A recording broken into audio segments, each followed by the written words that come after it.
Hello students, this is आशीष। आज हम start कर रहे हैं क्लास 10th के लिए chapter 1 that is real numbers. पहला टॉपिक है आपका fundamental theorem of arithmetic. Fundamental theorem of arithmetic को स्टार्ट करने से पहले मैं एक क्वेश्चन पुट करना चाहूँगा। क्वेश्चन है, अगर मैं 4 को कोई भी एक पार देता हूँ, लेट अस से 4⁻1, 2 और 3, क्या कभी ऐसा होगा कि इस वैल्यू का यूनिट डिजिट 0 हो सकता है? मतलब 4⁻1 4, 4⁻2 16, 4 4 16, 4 into 4 into 4 64। क्या कभी ऐसा होगा कि इसका जो राइट मोस्ट डिजिट होगा, क्या कभी वो 0 होगा? आप कहोगे कि ये वैल्यूज निकालने के बाद ही पता किया जा सकता है, बट ऐसा नहीं है, ठीक है। But students, if I tell you कि फंडामेंटल थ्योरम ऑफ अर्थमेटिक का यूज कर मैं इसको within 5 to 6 seconds clearly बता सकता हूं कि लास्ट में 0 आएगा या नहीं आएगा, चाहे मैं 4⁻25 क्यों ना लिख दूं। इवन मैं इसके लिए भी पता कर सकता हूं कि कभी 0 आएगा लास्ट में या फिर नहीं आएगा, ठीक है। तो for examples like this we have to study fundamental theorem of arithmetic. तो स्टार्ट करते हैं कि फंडामेंटल थ्योरम ऑफ अर्थमेटिक है क्या। First of all, fundamental theorem of arithmetic का स्टेटमेंट है, आप किसी भी एक कॉम्पोजिट नंबर को एक्सप्रेस कर सकते हैं प्रोडक्ट ऑफ इट्स प्राइम्स। जैसे मैंने यहां पर एक नंबर लिखा 10, मैं इसको एक्सप्रेस कर सकता हूं एज 2 into 5। सिंपल। यहां पर देखने वाली बात यह है कि 10 इज अ कॉम्पोजिट नंबर, तभी करके वो ब्रेक हो सकता है दो प्राइम नंबर्स में, and the prime numbers are 2 and 5, ठीक है। तो यहां पर मैं कहूंगा कि 2 की पावर 1 है और 5 की पावर 1 है। These are both prime numbers. अगर मैं आपको कहूं 16 को ब्रेक करके दिखा दो, तो आप लिखोगे 16 equals to 2 into 2 into 2 into 2, 2 to the 4, 4 to the 8, 8 to the 16। और इसको आप शॉर्ट में लिख सकते हो 2⁻4। यहां पर 2 एक प्राइम नंबर है, बट ब्रेक होने वाला नंबर 16 है। 16 इज द कॉम्पोजिट नंबर जिसको आपने एक्सप्रेस किया as product of its primes, ठीक है। अब कोई भी कॉम्पोजिट नंबर को ऐसे आप ब्रेक कर सकते हो, बट अगर मैं आपको कहूं 17 को ब्रेक करना है, इट्स डैम नॉट पॉसिबल, ठीक है। ऐसा पॉसिबल क्यों नहीं है? क्योंकि आपके पास जो 17 है वो खुद एक प्राइम नंबर है, वो आगे ब्रेक नहीं हो सकता, ठीक है। तो इन शॉर्ट, मैं कोई भी अगर एक कॉम्पोजिट नंबर लेता हूं और उसको मैं ब्रेक करता हूं इन प्राइम फैक्टर्स, ठीक है, तो वो यूनिक होगा। कोई और नंबर की वो प्राइम फैक्टराइजेशन नहीं हो सकती है, ठीक है। Every composite number has its unique prime factorization. That's what we call fundamental theorem of arithmetic। चलो अब हम उस क्वेश्चन पे आते हैं जिसकी हम अभी बात कर रहे थे। क्या 4⁻n कभी 0 से एंड कर सकता है? तो हम इसको फंडामेंटल थ्योरम ऑफ अर्थमेटिक की हेल्प से कैसे करेंगे? With in few seconds, let's see.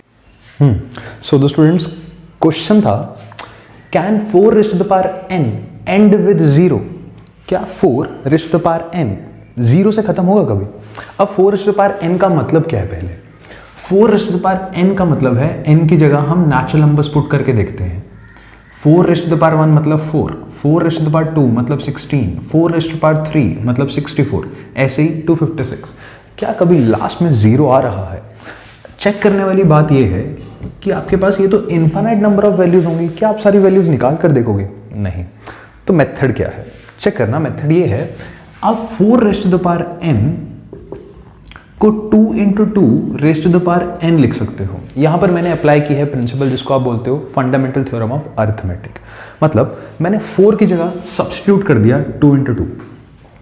Easy. अब यहां पर जो मैंने थ्योरम अप्लाई किया इसको बोलता हूं फंडामेंटल थ्योरम ऑफ अर्थमेटिक, क्योंकि मैंने 4 की जगह उसके प्राइम फैक्टर्स यूज करे, ठीक है। अब इसका फायदा क्या हुआ? देखो, यहां पर 2 ही प्रेजेंट है और कुछ प्रेजेंट नहीं है। 2 कितनी बार आ रहा है? 2 times।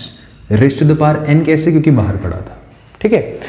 अगर यहां पर 2 और 5 प्रेजेंट होता, मतलब 2 into 5 का एक पेयर भी प्रेजेंट होता, तब लास्ट में आपके पास 0 आ सकता था।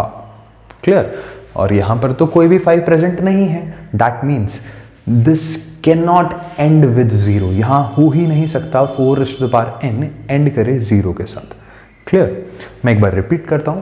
अगर आपके पास 4⁻n था, आपने यहां पर इसको ओपन अप किया, कोई भी 5 प्रेजेंट नहीं है, 2 और 5 का एक पेयर होना चाहिए था, कम से कम एक पेयर बहुत जरूरी है। अब ऐसा क्यों है? Let's check this out. अगर मैं 10 रेज़ टू द पावर 1 लिख रहा हूँ, देखो 2 into 5 raise to the power 1 बनेगा, एक पेयर प्रेजेंट है 2 और 5 का, that means clearly it will and with 0। ऐसे ही अगर मैं 20 लिखता हूँ तो 20 को क्या लिख सकता हूँ, 2 इंटू 2 इंटू 5, दैट मीन्स एक 2 और 5 का पेयर वहाँ पर भी प्रेजेंट है, ठीक है। अगर मैं 30 लिखता हूँ, that is 2 into 5 into 3, 5 to 10 into 3, यहाँ पर भी 2 और 5 का एक पेयर प्रेजेंट है। तो ये सिंपल सा रीज़न है, फैक्टर्स के अंदर अगर 2 और 5 का एक पेयर प्रेजेंट होगा तो वो एंड करेगा 0 के साथ, अगर नहीं प्रेजेंट होगा तो वो एंड नहीं करेगा 0 के साथ। तो क्लियरली आप इस क्वेश्चन को सिर्फ इतने में सम अप कर सकते हो with in seconds, just knowing fundamental theorem of arithmetic. Thank you students.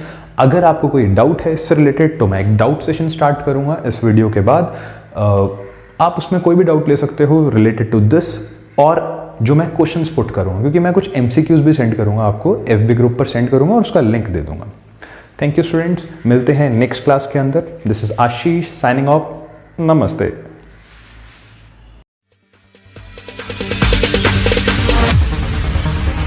No, there ain't no stopping us. Fly without boarding pass.